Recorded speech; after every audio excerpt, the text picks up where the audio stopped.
Good afternoon. Welcome to a special edition of the Daily Deuce. I'm Gary Graves from just outside Louisville, Kentucky, in the hotbed of basketball. And in another hotbed of basketball in Maryland, my good friend, esteemed colleague, and all-around good dude, John Webster. How you doing, John? Hey, Gary. How you doing, man? Hey, it's another great day for sports, another great day to be watching it. I can tell you what, I don't know what it's like in Kentucky, but it is cold as I don't know what around here in Maryland. I don't even want to go outside. Kim told me after this is over, I'm taking her shopping. I'm trying to figure out how I'm going to go out there and do that. But, hey, you got to do what you got. With gloves on and money in your pocket, right? Money in her pocket. Hey, John Pitt, how you doing, man? I'm with you, man. Thank God we got football to watch today. Not trying to leave the house today. I'll be back in time for the 8 o'clock game with the Packers and the 49ers. I'll be back in time for that. Hey, today, this is a special show. And Gary has been nice enough. He's going to let me drive the car for a few minutes. I hope I won't crash it, Gary. Special show. We're in good hands. Special show today. We're talking about a little basketball. We got a hoop legend with us today, a hoop historian for the D.C., Virginia area, Jessie Harrison. Jessie, welcome to the show, my friend. Thank you, my brother. How's it going? I'm doing great, man. Thank you for taking time to talk a few minutes with us about basketball. Greatly appreciate it. I figured a special show would be perfect to start with you and you being the hoop historian that you are. Well, thank you. I may not have as much as Stacey Robinson, but I do pretty good. I think you'll do fine, man. Hey, let me tell you what, first of all, let's talk a little bit about, your background. You played at Roosevelt High School. After that, you went to college. You went to, and I always get it messed up, Southeastern DC teachers always get it messed up. So help me out of that ditch, Jessie. Help me get it right. Okay, no, Southeastern University is its own entity, okay, different from DC teachers. DC teachers, Washington Tech, and Federal City are the ones that formed UDC. Thank you, man. I feel myself getting out of this hole very quickly, so thank you very much.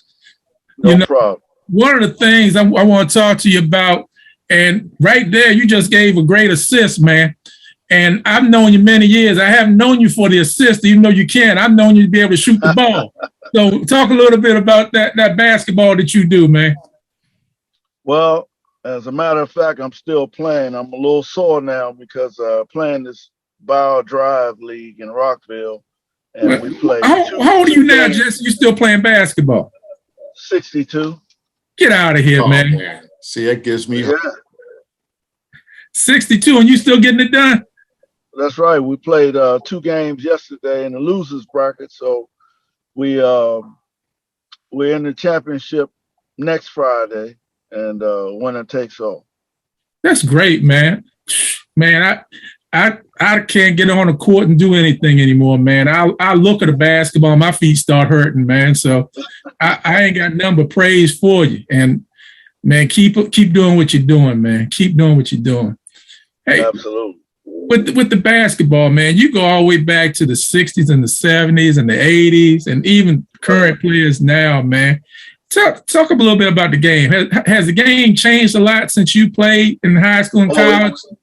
It's changed tremendously. As you know, we didn't have the 3-point line. Mm-hmm. And so, and coaches got on you all the time. The game starts inside. Mm-hmm. So you had to feed the big man. Mm-hmm. And then, I was a jump shooter, so I would reset, once I fed the inside player, and then if he got double team, you kick it back, and that's how you got your shot. Wow, that's unbelievable. If you were playing nowadays, Jesse, how many points would you be giving them right now, Jesse? If you were playing nowadays? Oh, with the 3-pointer and the unlimited range, I think I could average an easy 40. You hear that, Gary? He didn't even easy 40. I was thinking he's going to say 25 or 30. He said an easy 40. Man, that's better than Pistol Pete. Yeah, that's on the lines with him. Hey, Gary, let me tell you this. Let me say this, because he's a great guy. And he's not lying about the range that he has. I tell you what, younger days when I first got into recreation, I used to run a lot of men's leagues. And Jessie and a lot of those guys played my men's league, and I greatly appreciate them because they made my men's leagues what they were. But let me tell you, when I first met Jessie, literally, Gary, did you hear me say literally? No, I heard you. Half court, he's pulling it. And not straining. Not straining. I mean, just form and everything. Perfect form. He's pulling up and he's shooting the jumpers. Unbelievable, man. I mean, and I thank Jessie and a lot of those guys. They played in the men's leagues when I first got started. And I wouldn't have been able to have the successful leagues that I have if it wasn't for them taking the time with us. Matter of fact, some of them went ahead and transitioned over to my youth leagues when we had the youth league. So thank you so much, Jessie, for everything, man. I greatly appreciate it, and everybody involved with me greatly appreciates everything you and you guys did, man. I'll tell you a short story real quick, Gary, then we go back to Jessie. I learned a lot from Jessie and them. One of the first leagues I had over Spring Hill Lake, and they came on over to play in my league. I mean, it was good. Great competition, everything, man. Jessie's team and them won the championship, man. And I was young and dumb. I ain't no number ordering trophies. So I ordered a bunch of trophies, but they were all plastic trophies, right? So they took the trophies and they're like, John, we put all this money in this damn league and look at this trophy. They bounced the trophy off the floor, Gary. Yeah, we had graduated to the wooden trophies and the ones almost 6 feet tall and stuff like that. So, you know, I was okay with it, but some of the guys, they were a little upset. Man, I rolled my cart out there, Gary, and I had a bunch of rubber trophies. Man, they looked at me like I lost my mind, man. Well, you know, just bear in mind, you were on the way up. You know, what is it? Right? You learn better, you do better. Oh, I learned quite a lesson that day. I never forgot it. Never forgot it. Never. Yeah. Hey, Jessie, let's talk a little bit about the guys that you've seen coming through playing basketball, man. You mentioned earlier, the guy that we know as a showstopper, man, the one and only. You mentioned Stacey Robinson. Man, how good was Stacey Robinson, Jessie? Well, to put it modestly, he was a man among boys. I mean, he was so ahead of his time. A lot of the tricks that you saw me do sometimes, I stole them from him. I mean, this guy, my first encounter with him was two of my Roosevelt teammates who went to the Armory at the University of Maryland to play basketball. And if you remember, that was like 7 courts inside. And each one had top competition on it. That's some history. There's an old record armory or overall. It's 7 record armory. Yeah. Yeah. Okay. On the University of Maryland campus. Yep. And so we have next is Zach Jones, Richard Berry, and myself. And so we go on, and I think we're going against Bobby Kinzer from Wilson, and I have to guard Stacey Robinson. So he turns around, he backs me down all the way to the basket, and without looking, now his back is to the basket, and without looking, he flips the ball over his head and starts running down court to play defense. It goes straight in. And, you know, back then, every time he hits a jump shot, he had this thing where he snaps his fingers together. Right? So that's 1, 2 points, right?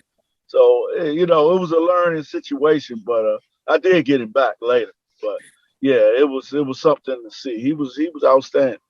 So he played at he played at Crossland and Dunbar, right? I'm told I found some articles where he actually played a year at Fairmont. Yep, I forgot. Yes, he did. He did play at Fairmont High. He went to Crossland. Yep. And he played in an all-star game as a junior, so he kicked out of Crossland, and he finished at Dunbar. And another piece of history about Stacey. Jessie, I know you've heard of Taft Hickman. Yes. Gary, have you heard of Taft Hickman? Oh yeah, I remember that name too. Yeah. Tad Fickman was one of the greatest coaches to come out of Prince George's County. Mm-hmm. And he was Stacy's junior high coach at Thomas Pullen. Really? Yep. Wow. Yep.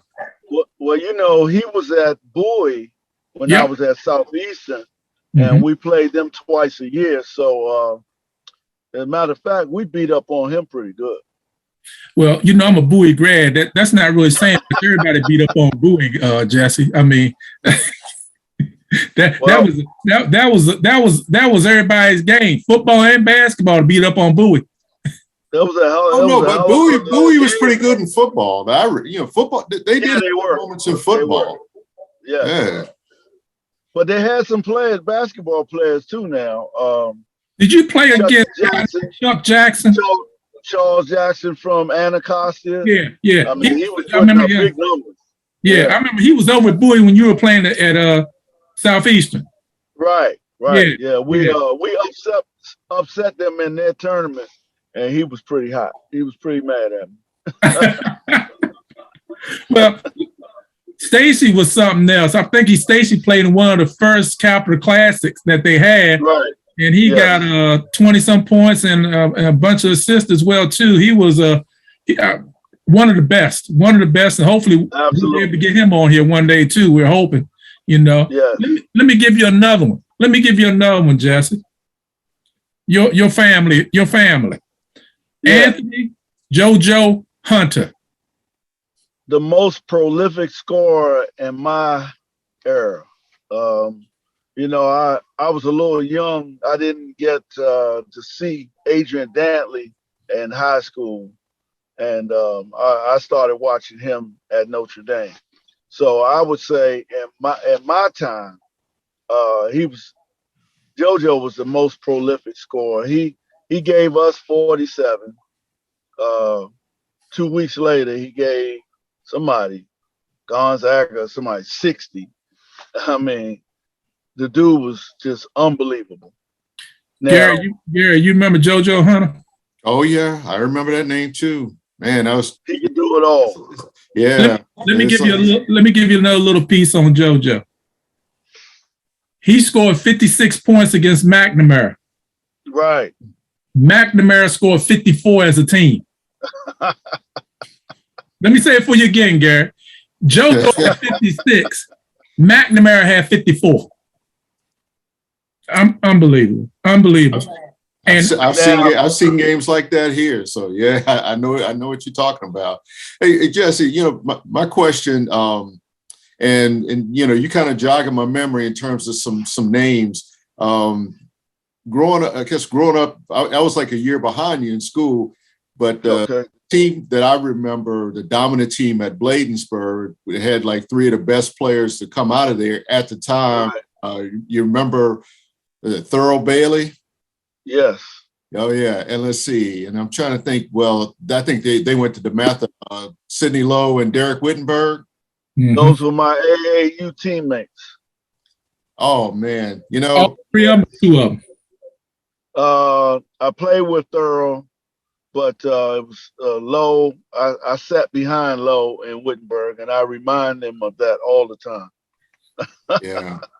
Well, you know, the thing about them was when they came out, and I want to say that it might have been maybe a year or two after us, because, you know, I mean, they achieved their fame at NC State. But right. the thing about that time, I think, and there was another guy, and John and I, we were just talking about him. He played at Paint Branch. What was it, Tracy Jackson? Tracy Jackson. Good friend of mine. Yes. Yeah, that was, you know, I mean, yes. For it, growing up, those were the names, you know, I mean, those were contemporaries that, you know, that I saw, and you know, you wish for them, you wish good things for them, because it always felt like they had, you know, obviously they had to carry the banner and everything for, you know, for DC, right. money and everything. And, you know, it's like when I think back and all the success that they had, and to have seen that partly as a student, partly as a sports writer, you know, I feel very, very fortunate to be a part of that history.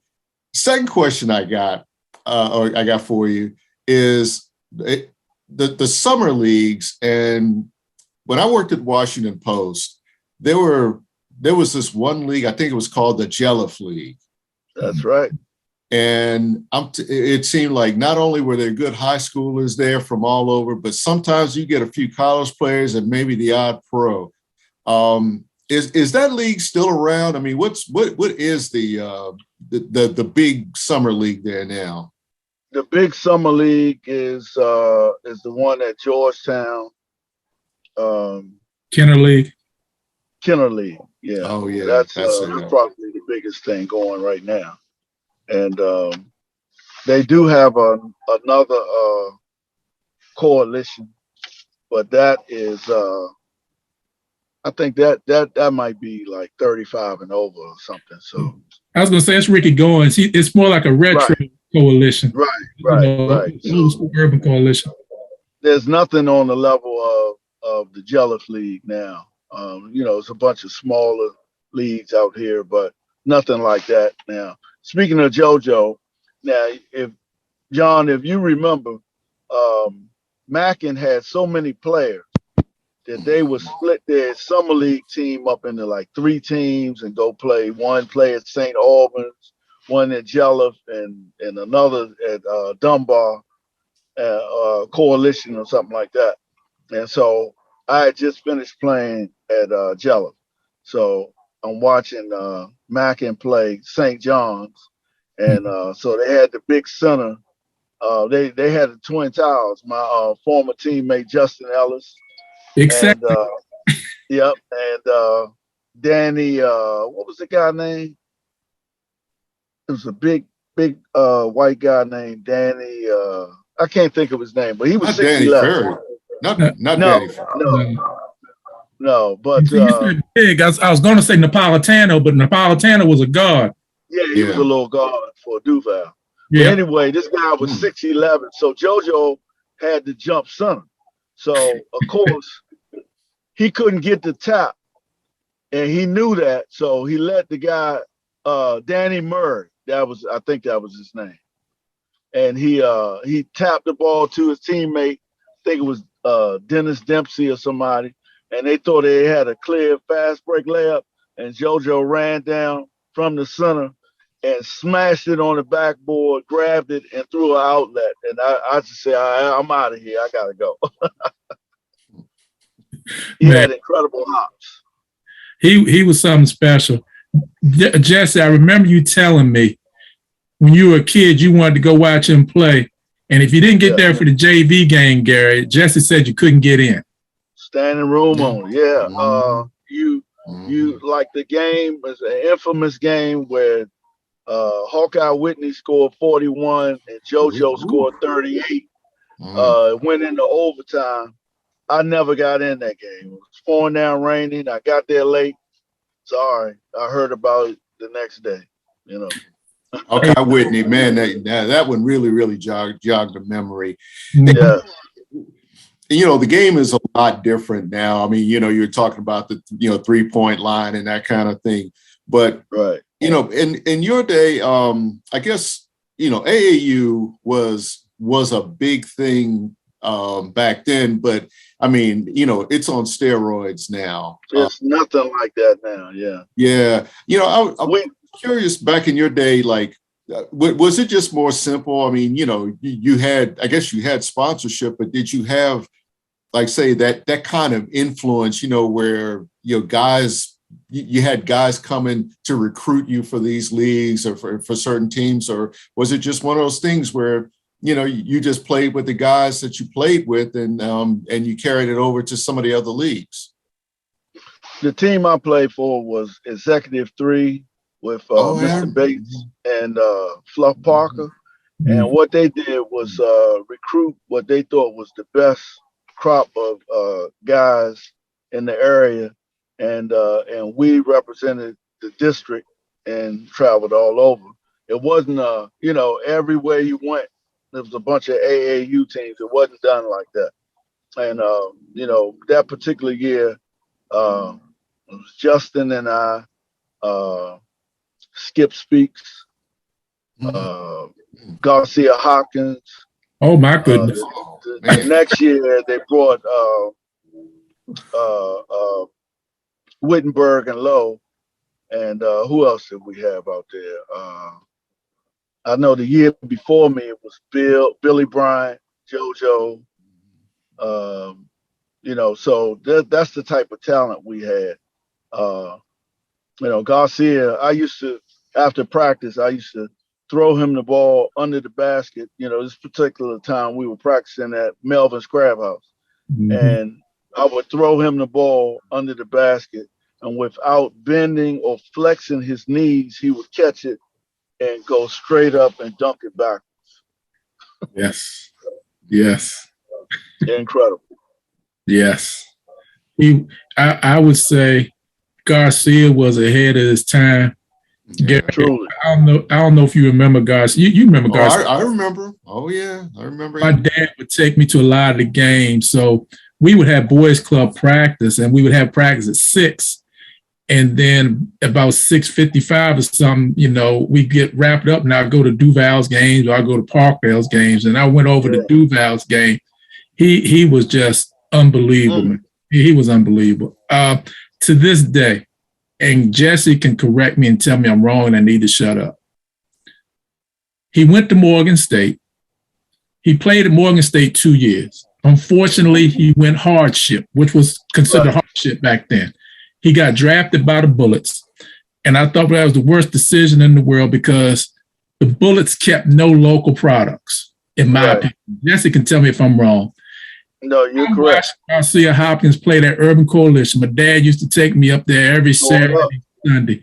He outplayed Elvin Hayes. He outplayed himself. He outplayed Bobby Andrews. All of them.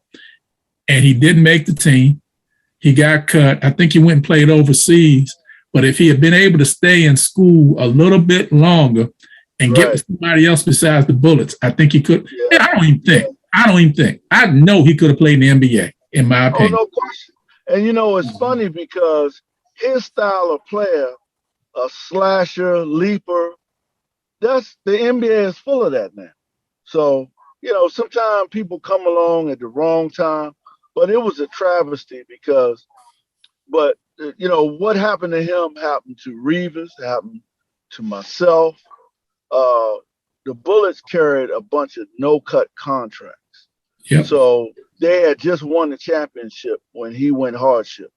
And he played well enough to make the team. We thought he made it. And they should have carried him, being that he was young. They should have kept him along, kept him inactive or whatever. Just brought him along slowly. But they cut him. And that, it broke his heart. So he went overseas. He became a national. I think I sent him a text a couple of years ago to let him know that Fluff Parker passed. And, he's a citizen over there. He's, enjoying himself. And but it's a travesty that he didn't make that squad. And let me ask you this, Jess. You speaking about the Bullets, and you were there. I wasn't. But I think back to the Bullets. You had a tryout with them, local product. Unfortunately, didn't make it. David Rivas, Mr. Crossover, had a tryout with them, didn't make it. Right. Garcia Hopkins had a tryout with him, didn't make it. Right. And Gary, I'm going to throw another one. Delonte Taylor, don't even forget about Nut. Had a tryout with him, didn't make it. And that's the one I'm getting ready to throw on you, Michael Britt. And they should not have drafted Michael Britt. They should not have, because the book out there was all about schemes and strategies and posts. Right. Half-court sets. Half-court sets, that's the word I'm looking for. And I watched Britt play in the summer league, and he was getting all sorts of shots off the baseline. Michael Britt he scored 52 on us. Yeah. Oh, he teased me that on that almost weekly until the day he died. Hey, Jess, didn't I score that 52 on you? No, Mike, you did not. Well, it was your team. Yeah, it was. And the player of the game, he stole a wing pass, and he raced out, and the only person there was my center, and my center stepped and tried to take a charge. Mike bounced it between his legs hard and went around him and caught it and slammed it. I saw him play a summer league game. He was playing for Green Fuel in the Urban Coalition, Gary and Jeff. They were playing the Bullets, and that was the summer Rick Mahorn and Rulin were playing for the Bullets. And nobody could do nothing with them Beef Brothers, man. They were nasty. They could do everything they wanted. They were tough. Yes. Britt was coming down on a fast break. It was 1-on-1, and Mahorn was coming the other side. And most people saw Mahorn, they just back up because he's going to foul the mess out of you. Right. Britt put it fake behind his back, brought it back, cupped it, and dunked on him. In the Coalition, I'll never forget that. Yes. Never forget that. I think that's probably why he was a showman. Huh? He was a showman. Well, he was something else. He had some kind of moves. I always say that it's unfortunate, like you said, that the Bullets took him, because had he gone to Denver with Fat Lever and Alex English and got to run the court, or with the Lakers, came off the bench and ran on a break with Magic, man, they still be talking about him. It's all about, sometimes it's not about your talent level, in my opinion. It's about the team that you go to. And I just felt like a lot of you guys got a bad deal going to the Bullets because they didn't keep local talent. They just didn't keep. The year I was in camp with Rob Hoy from AU. Another one. Billy Bryant, Bobby Kinzer, Percy Davis from Rhode Island. I don't know if you know him. Mm-hmm. Hell of a player. He probably had the best camp of everybody. Mm-hmm. And but there was we didn't really get with an agent. That was another mistake.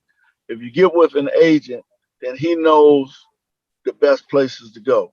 In my case, you always want to be the hometown kid makes the hometown team, Right. And but that was a bad place because they had all no-cut contracts. They had one spot open. Yep. Frank Johnson held out.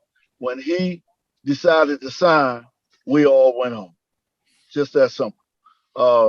At the time, I was getting feelers from the Kings, but the Kings were in Kansas City at the time. Kansas City Kings, Kansas City, San Diego Clippers, and Detroit Pistons. I would have been in camp with Isaiah, and those were better spots to go to. Yeah, but you go to the wrong spot. Yeah. Hey, before I get out of here, I wanted to, when you were talking about the Bullets and all those no-cut contracts, refresh my memory about who was the scout then, or was it Bob Ferry that was coming out and looking up? Bob Ferry was the general manager. Yes. Yeah. And, tell you a quick story about David Reeves. Now, David Reeves was drafted and signed the year after they won the championship. So Cassie Russell had a CBA trial. So we decided to go out and talk to Cassie and see who was there. So the trainer for the camp said, hey, David Reeves. He said, you remember me? I was the trainer when you were with the Bullets. He said, right, yeah. How you doing? He said, you know what happened to you, right? He said, no. He said, you were having a great camp because he was killing Larry Wright, Tom Henderson, and whoever else was the guard. Oh, Johnson. And, I think so. Yeah, sure. So he was having a great camp. So Ferry comes in and he bends down and he says to Marta, cut Reeves. He said, why? He said, I'm a great camp. He said, cut him before the press season. On behalf of the press, I apologize for that. Politics of the NBA. Yeah. I mean, in a way, it's still kind of that way. It's just it is. And the thing, there's so much money involved now, obviously, and I guess that's the thing that when I think about in those days where it was, I don't want to say purely for the love of the game, because there was always an objective, to try to get something out of it. But and you can correct me if I'm wrong on this. Money it didn't seem to be as much of an influence back then, or No. was it more hidden? It was more, it was the prestige of I made it to the league, because the pay hike hadn't occurred yet, and the salary. They didn't have the TV contract, and that was a big deal. Right. Yeah, the big money hadn't occurred yet, but you still could become a millionaire, But it was just that feeling of, hey, I'm a pro, Mm-hmm. Yeah. Jesse, it's been a pleasure, man. I'm going to have to dip at this point. We will definitely be back in touch. I'd love to talk even longer with you, because I love basketball history, and I definitely want to pick your brains about some things. So let's definitely keep in touch. All right. Definitely. Yes. Hey, Jesse, stay on for a few more minutes. We're going to talk a few more minutes. Hey, Gary, thanks a lot for everything. And guess what, Gary? Go Auburn. Are they winning? Just tell me. Yeah, they probably are. Pitt tells me to turn my TV off in the man cave, so I don't know what's going on. So, All right. Well, I'm gonna peek in my man cave before I head over to Louisville, guys. Hey, take it easy. Jesse, keep up what you're doing, man. I really appreciate it. Okay, no problem. Take care, man. Be careful out there, Gary. All right. See you later. All right. Hey, Jesse, let me ask you this, man. We talked about JoJo. You mentioned about Billy Bryant. I guess, let me throw a couple more players out at you, Jesse. So you give me some thoughts on them, man. Ducky Vaughn. One of the most cerebral players that I've ever seen play the game. I think his turnover ratio had to be like 10 assists to 1 turnover each game.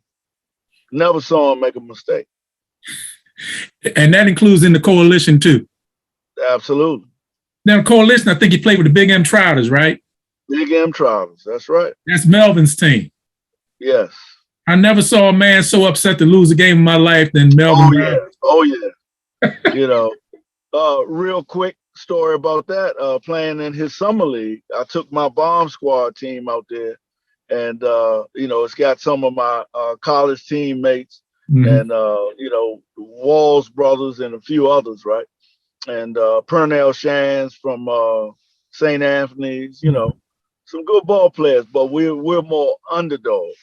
So he has Britt and Ernest Graham, Ducky, and the rest, and they go up by 20. So he gets up from the table. Yeah, I guess we got this game in the bag. I'm going to cook some more crabs. Well, we made a comeback. Oh, I had Ronald Frazier, and Ronald Frazier cut the ball and dunked it on Garcia.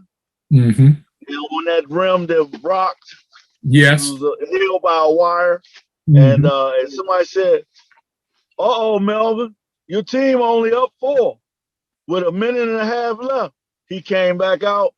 We went down the court twice. Game over. I bet you didn't get no crabs that game, did you? I've seen my life. Did he give you any crabs after the game? No. He tell you, you can get some crabs. Matter of fact, we got a special. All you can eat for all you can buy. That sounds like Melvin. Hey, John Pitt, let me tell you this. Melvin's Crab House, he had a crab house, and he had a basketball court, an outdoor basketball court right at the Crab House, and had some of the best games that you ever want to see. But the thing was, he would really be upset if he didn't win the games. Terribly upset. Terribly upset.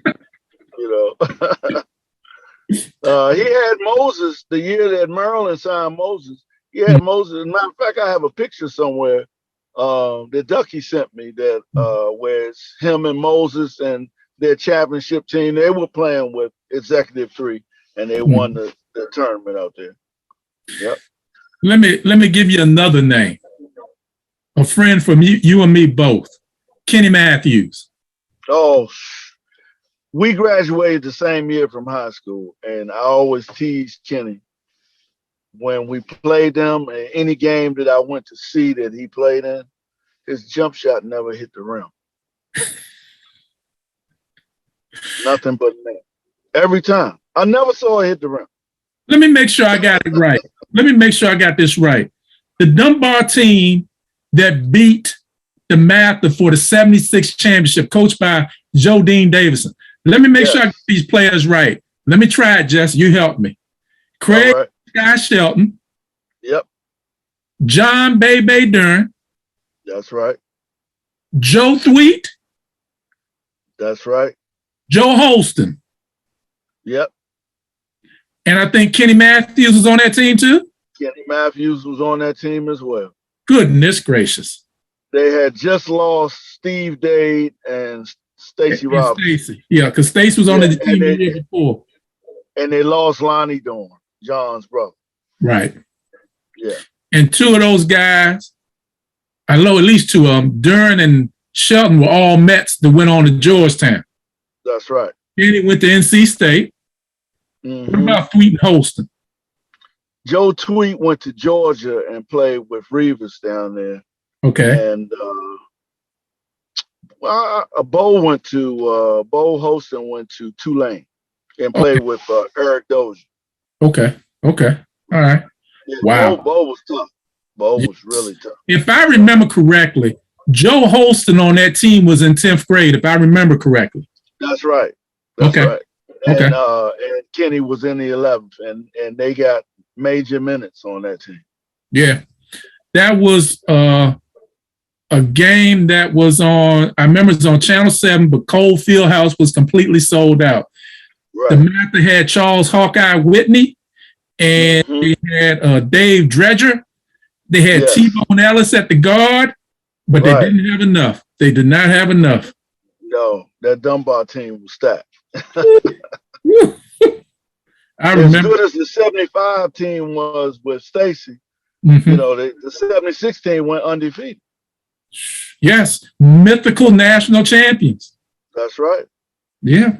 And if you remember, the Inner High boycotted the Capital Classic in 76 which means you didn't have my old teammate James Gregory. You didn't have Big Sky and Bebe. How about Ratliff? You didn't have Ratliff. Well, Ratliff came out with me and Kenny the next year. Okay. But that 76 year, you were missing Big Stretch, Big Sky. Let me see, 76. I think you were missing Leroy Marino from that team. Yeah, so that could have been the DC squad's first victory. Wow. Yeah. For those people listen. Now you mentioned another player earlier, and I had the pleasure of seeing him play in high school. Saw him play a couple times in a loss and in a win. Adrian Dantley. Oh yeah. How good? I mean, pound for pound, one of the best. I mean, he got robbed so many times. He got robbed from not being on the 50th best and 75 best. I mean, the guy is just, you're talking about getting every ounce out of what God gave you. You know, he's not really that tall, but he's always been a very physical guy. You know, he initiated the contact and had the wherewithal to still score the and one bucket. And he was big on 3-pointers, but he did it the old way. Get out and make the free throw. Yeah. Yes. Now I saw him play in the city title. I'm going to tell you out of order. I saw him play in the city title game against Western. Okay. They had Larry Wright and John. Larry Wright. Yeah, I saw him playing that. And then I'll give you the other one I saw. And then you can follow up the person I saw him play against.